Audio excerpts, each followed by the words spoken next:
This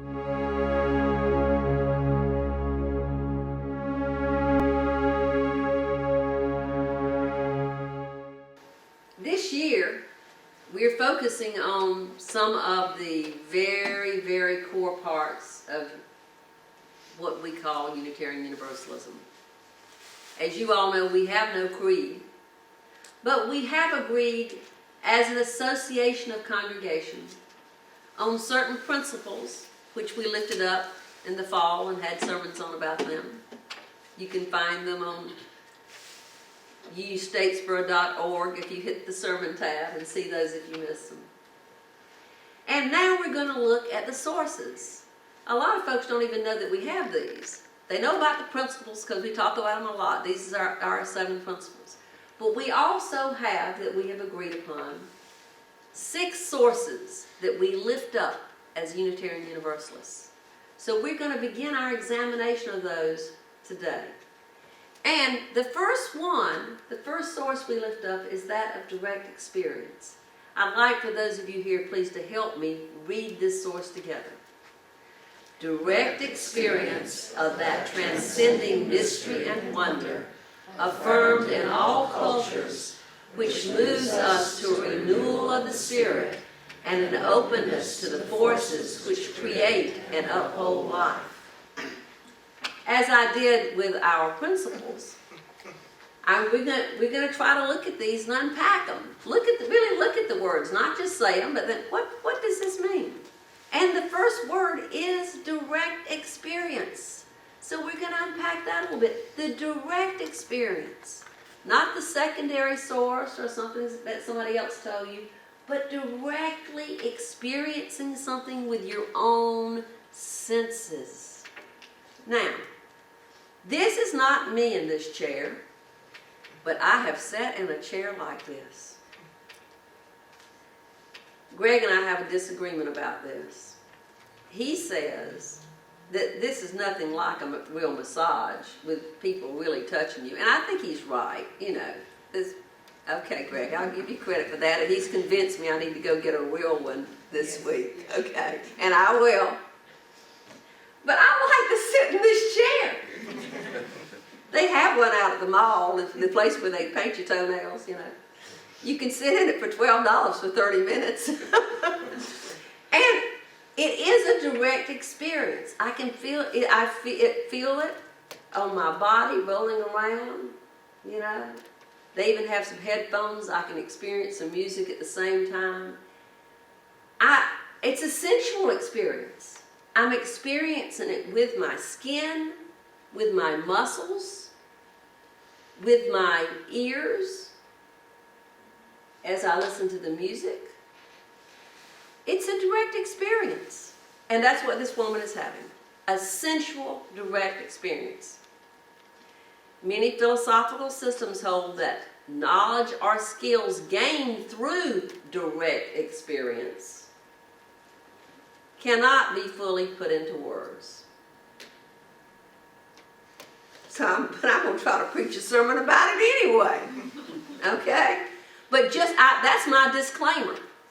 That it's hard to put real direct experiences into words. You just experience it. Now, sometimes when you experience direct experiences, you look more like this. So, I'm sharing with you that while I worked on this experience, I was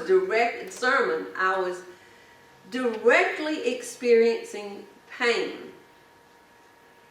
And because I hurt my back, which some of us always do. Greg reassured me this morning that this was temporary. This would not be the way my life is going to be.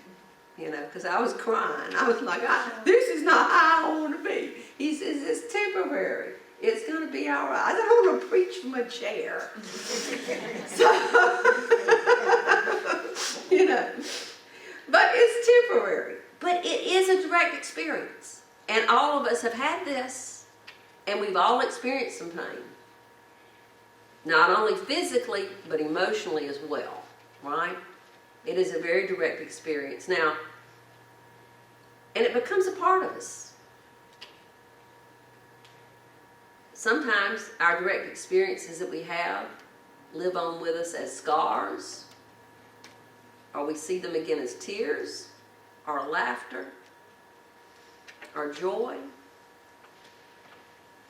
smiles, but they become a part of who we are. And we can grow through them, and we can become better people through all these direct experiences. That's what I'm telling myself. One thing I'm telling myself about this is, as a pastor, many of you have shared with me when you've had excruciating pain where you could not even get off the floor or get to the roof. And I have listened to you, and I have been sympathetic, and I have nodded my head, and I really did care. I said, oh, I'm so sorry, you know. And I was sincere. But I didn't understand it like I do now. Now when you tell me, I got it, you know. And that's good for me to know. It's a good thing. So I'm looking at this direct experiences as a good thing. But we're not only talking about direct experience. What are the next things in this thing we're unpacking? It's not any direct experience that they're talking about. What the Unitarian Universalists are talking about is direct experiencing of that transcending wonder and mystery. That's what they're talking about. Now, this second thing that we're pulling out of our box here is actually probably a nod to our Unitarian ancestors that we know as the Transcendentalists. That's who this is talking about. It's saying we got to lift these folks up, the Transcendentalists, and it's probably a nod to them. Here's a picture of some of them, and you'll recognize if you've studied some Transcendentalists. Here's a brief slide if you've forgotten about this. This comes from uuhistory.org, and if you want to find out more about us newer folks, you can find out about our history right there. So, Transcendentalism describes a very simple idea.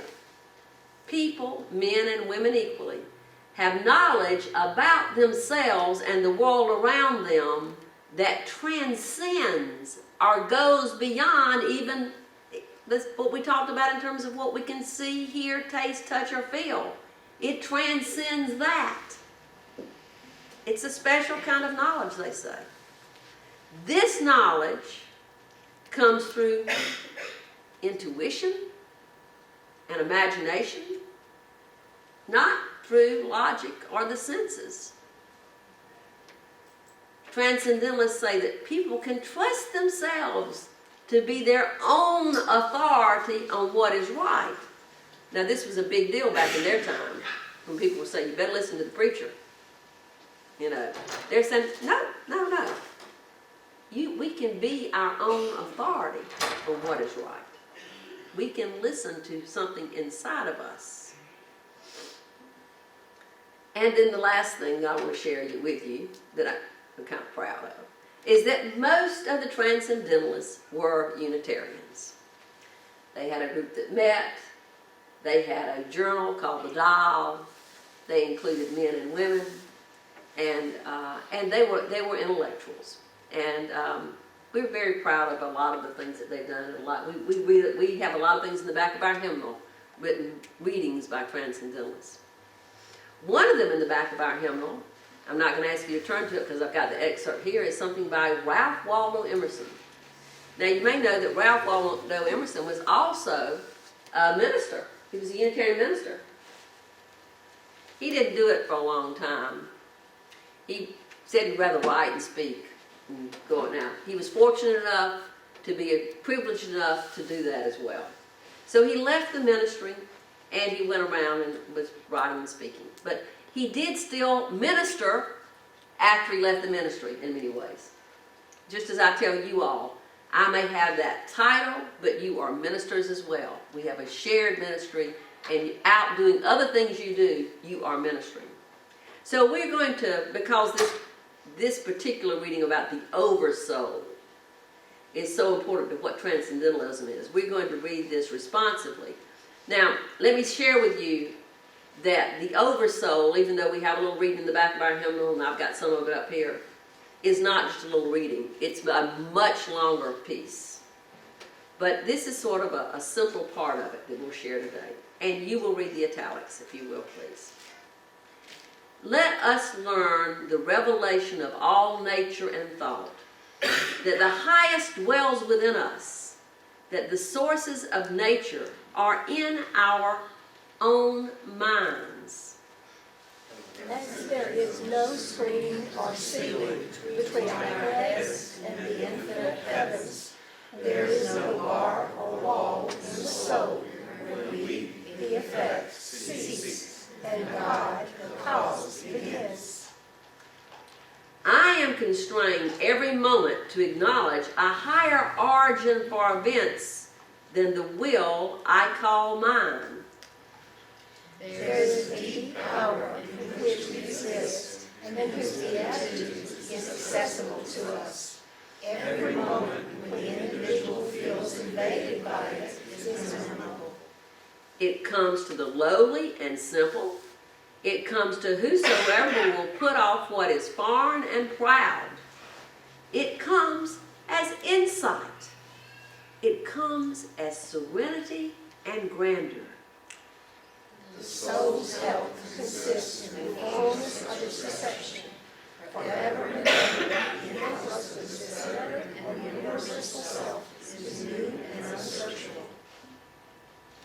Within us is the soul of the whole, the wise silence, the universal beauty, to which every part and particle is equally related, the eternal one.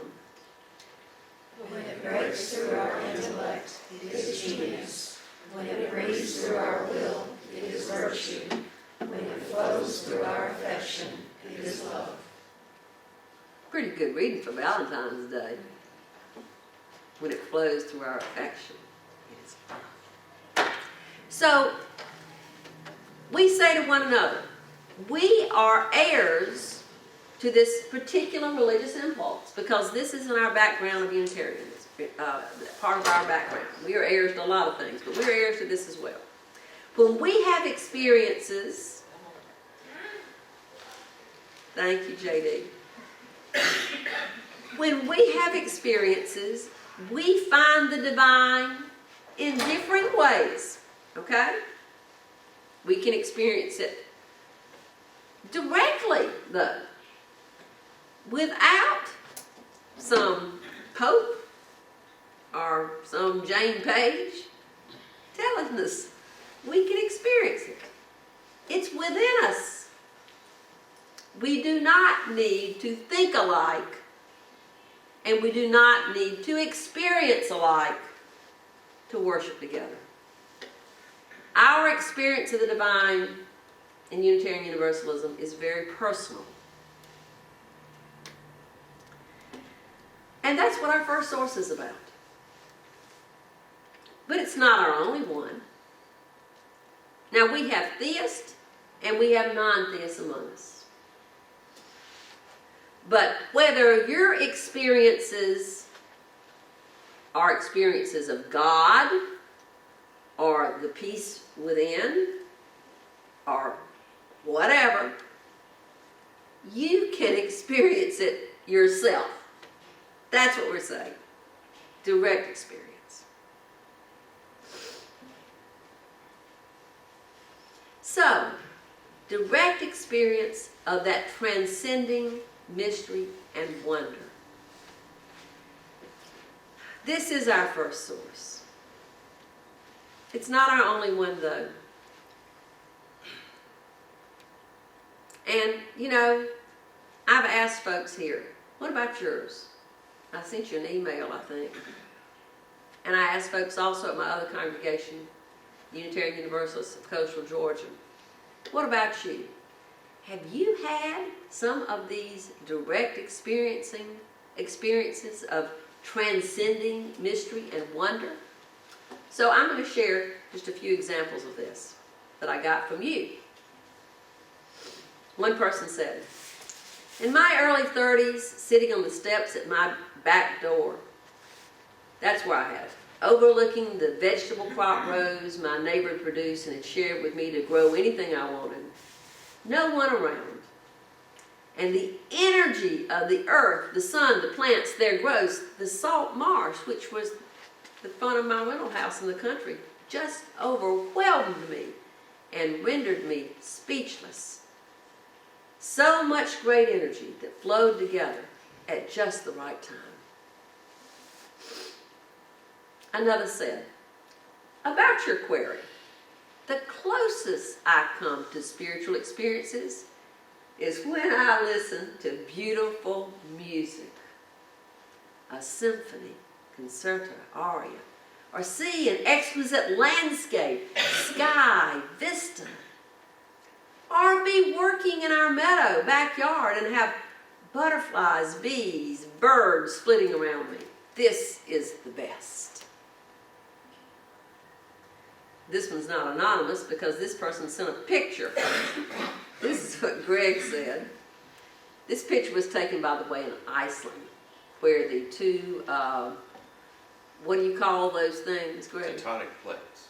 Yes, the plates bumped together. And he says, standing where people stood 1,000 years ago to vote on things democratically and pass a law that you were not trespassing if you were on the way across someone's property to somewhere else, and where two continents crashed together. A direct experience right there. So those are some of the direct experiences we've had, some folks in our congregations have had. There's more in the box. What else are we pulling out there? The direct experiences of mystery and wonder affirmed in all cultures. That is one thing we lift up here at UU. That it's not just Western culture, it's not just UU's even. We're saying people have this all over the world. Here's a little of it. This is Islamic Sufis chanting and moving together.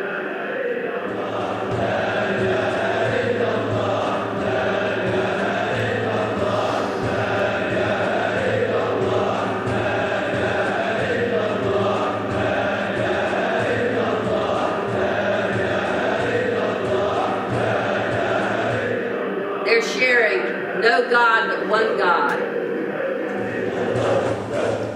And it gets faster in the movement. How does this bring them to a direct experience of the Holy? Can you see that it would?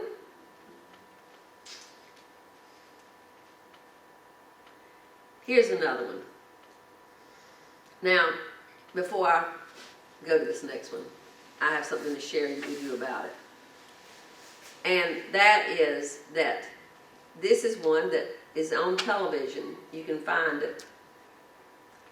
And sometimes late at night, we have a television in our bedroom. Some people say you shouldn't do that, but I have one. Greg would come in, he'd be watching something or reading something in another room. He'd come in, and this would be on, and I would be sitting there. Okay? The Lord is with thee. Blessed art thou among women, and blessed is the fruit of thy womb, Jesus. Holy Mary, Mother of God, pray for us sinners now and at the hour of our death. Amen. Hail Mary, full of grace, the Lord is with thee. Blessed art thou among women, and blessed is the fruit of thy womb, Jesus. Greg says, you're watching Mother Angelica? Now, Greg grew up as Catholic. I grew up Southern Baptist, you know. You're watching the Rosary? Do you believe this? No, I do not. But it relaxes me. It puts me in a space. I don't know why. But sometimes I like to watch these nuns reciting the Rosary. It stills my mind. And then we have a relative who does some Buddhist practices that has shared with us that doing this particular chant that I'm going to move to next has made a huge difference in his life. He says he doesn't have some of the headaches, horrible headaches he used to have, or the kinds of seizures he had, chanting this chant.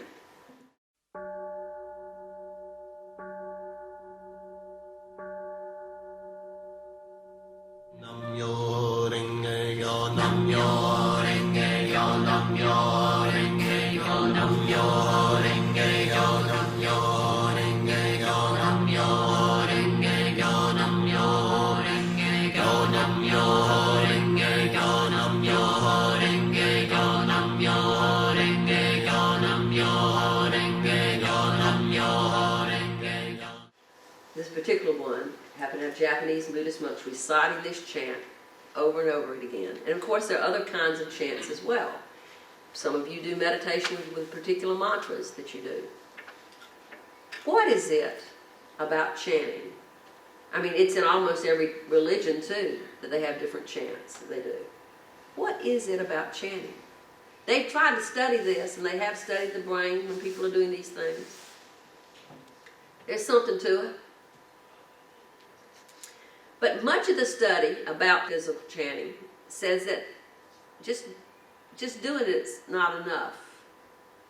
There has to be some intent about it as well. There needs to be, and this is harder to study, if folks have some intention, it makes a difference. We don't fully understand that. I'm not saying we won't someday.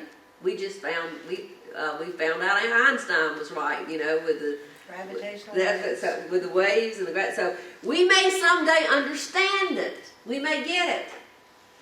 We don't quite get it yet, though.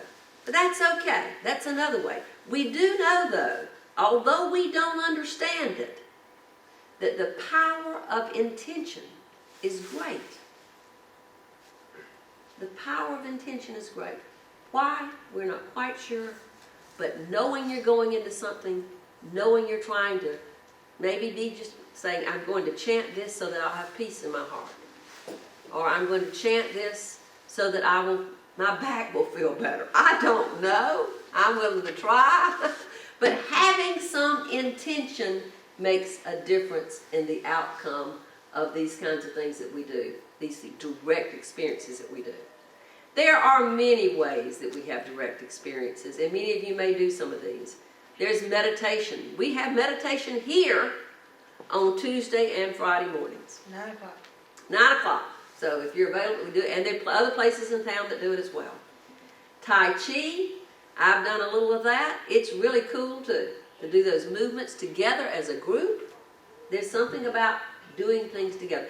You can be like this lady out by yourself alone, and it can be meaningful as well. A lot of people are solitary practitioners of whatever they do. But for me, when I do something with a group of folks, it means it does something different with me.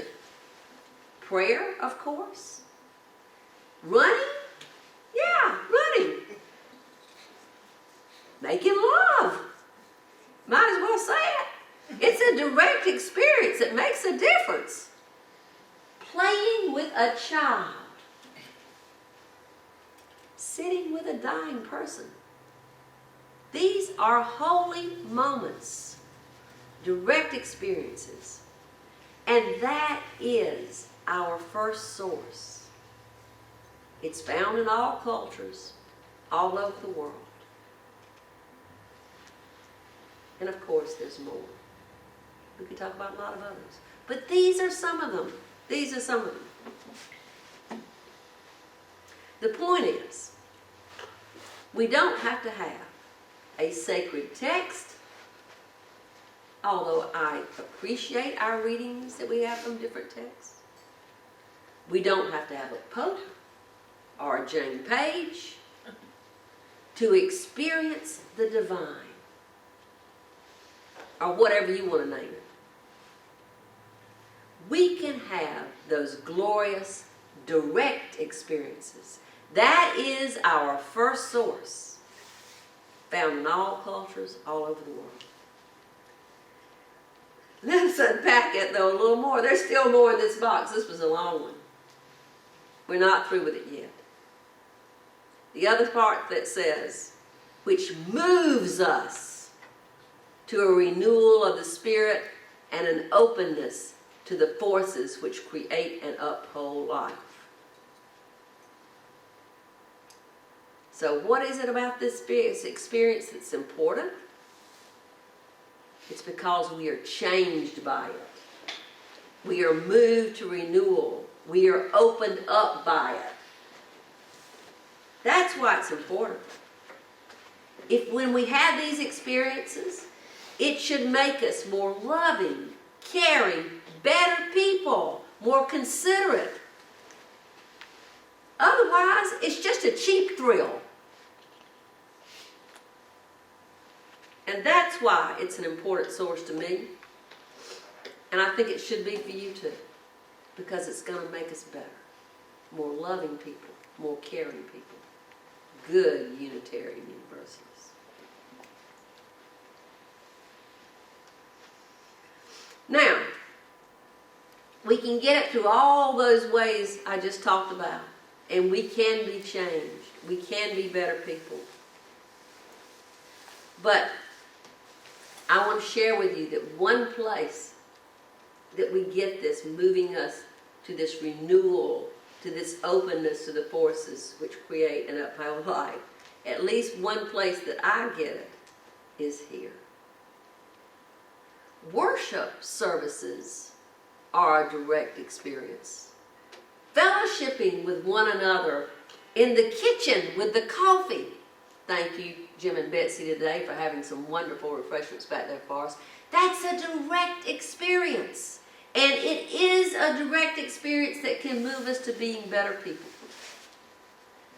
Please share this with me again. Direct experience of that transcending mystery and wonder, affirmed in all cultures, which moves us to a renewal of the spirit and an openness to the forces which create and uphold life. Experience it. Take it into your soul and pass it on.